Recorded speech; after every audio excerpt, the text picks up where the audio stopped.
All right, welcome back to Onebar and Lupagus Show. I'm Onebar with Lupagus, and a lot of cuts today. A lot of cuts, which means a lot of available players. We're going to look at some players the Vikings could potentially sign and add to the squad. And before we do that, be sure to subscribe to the channel. If you're not one of the 50 new subscribers we had today, be the 51st. Why not do it? We had a hot and heavy day, and we're going to get to 13K before opening day. That's what we're going to do. Let's go, baby. Let us know in the comments some guys that you want the Vikings to bring in. We kind of stuck to some specific positions, so we're going to throw some names out there. Even though the Vikings have their 53, it's probably going to change. Let's start at running back, where they currently have two. They have two running backs right now. I wonder if we're the only team in the league to have two running backs. Yeah, it's kind of weird. I mean, if you count CJ Ham as a running back, he's a fullback. I don't really count him. I don't think you count him either. There's a lot of guys here that are intriguing that the Vikings could look at. I mean, Frank Gore Jr., Samaje Perine, but a guy Frank Gore Jr. couldn't even make the Bills, and you should see their depth chart. So Frank Gore Jr. shouldn't even be in the conversation. We all still want him. Don't we love yourself. Frank Gore Jr. Yes, absolutely. He wouldn't be on our 53. But the guy who I think is extra intriguing that I didn't see got cut until I was doing some scoping around after, but Michael Carter, the former Jet, I think he was a 3rd or 4th round pick. He can catch the football, runs hard. He's got some experience. He started 21 games. I like this guy as a 3rd down back. Like, I think he'd be a really nice signing by the Vikings. Well, I mean, and any running back we sign is going to be the 3rd running back. Probably won't see the field a ton. So it's not like he's more of an insurance policy. He's not a guy that's going to get 5 carries a game or anything like that. He's not going to see the field. Ty Chandler is going to be the second fiddle to Aaron Jones. And Michael Carter, he can't catch. I can't believe he's still only 25 years old. Yeah. Like, I would have figured he's like 47 years old. So he's been in the league forever. It seems like he's been forever. But, he can catch the ball, which I love. So Michael Carter's a good one. Samaje Perine is a guy on our live, a guy on Twitter. Everybody's just kind of like, holy crap, let's sign Samaje Perine. So we got to mention him. But again, a guy that is 28 years old, and I didn't realize how much he catches the ball. He had 50 receptions last year. Yeah, I don't know if I've ever done anything 50 times. Oh, yes, you have. I know exactly what you've done. Way more than 50 times. And actually, I got a sneaky good year last year with the Bengals. So Samaje Perine, definitely one that's mentioned. Then you got the pounder, the guy the Browns released. Donta Foreman, big bruiser for the Vikings. Yeah, Foreman to me is like the dude that is inactive, but if your RB1 goes down, all of a sudden he's always just elevated to be the guy. Like, there's no in between. So Foreman, I mean, with the Bears, he had a good year a couple years ago. He's had some good years with the Panthers. So Foreman, again, only 28 years old. I would love him. It's just I wonder if any of these guys, it's not like they can be picky. But do they want to come in to be the instant potential number 3? I don't think it matters to them. Like, they want to be on a football team, and they'll get carries, man.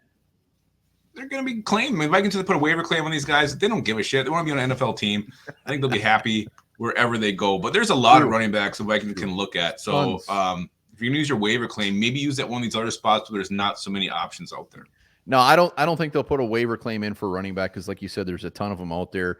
My guess is they probably sign some just super weird, or they elevate Myles Gaskin. But there's some good backs out there. I hope they sniff around these guys. Yeah, let's go to another position that the Vikings could definitely look to add and maybe even upgrade, the cornerback position. Before we get into some names, let's just remember the guys Kwesi likes to look for. These high picks that didn't pan out. It's kind of been his MO, going after him, giving him a chance. Has he hit on any of those guys?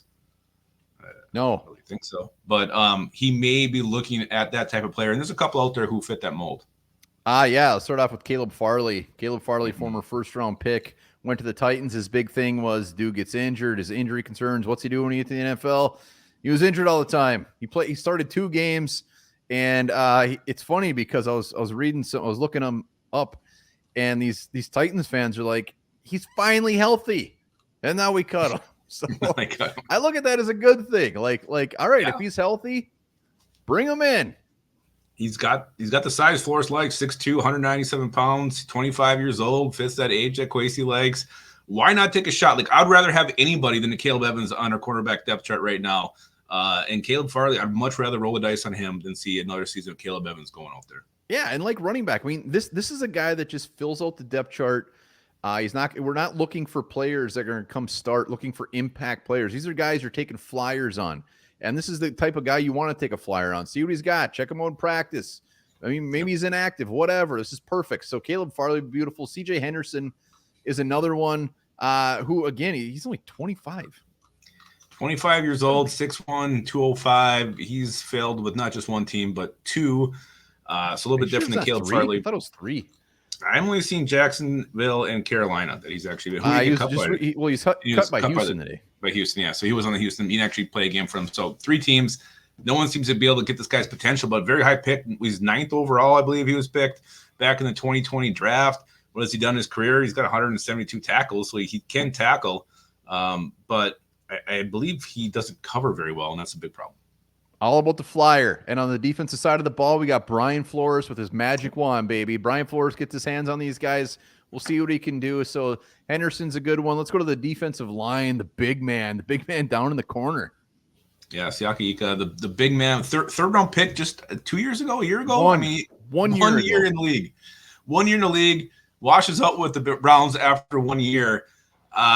So here's the thing with the Vikings. Like, do you see more upside in him than a Taki Taimani? Do you see more upside in him than a Jalen Redmond? That's got to be your big decision.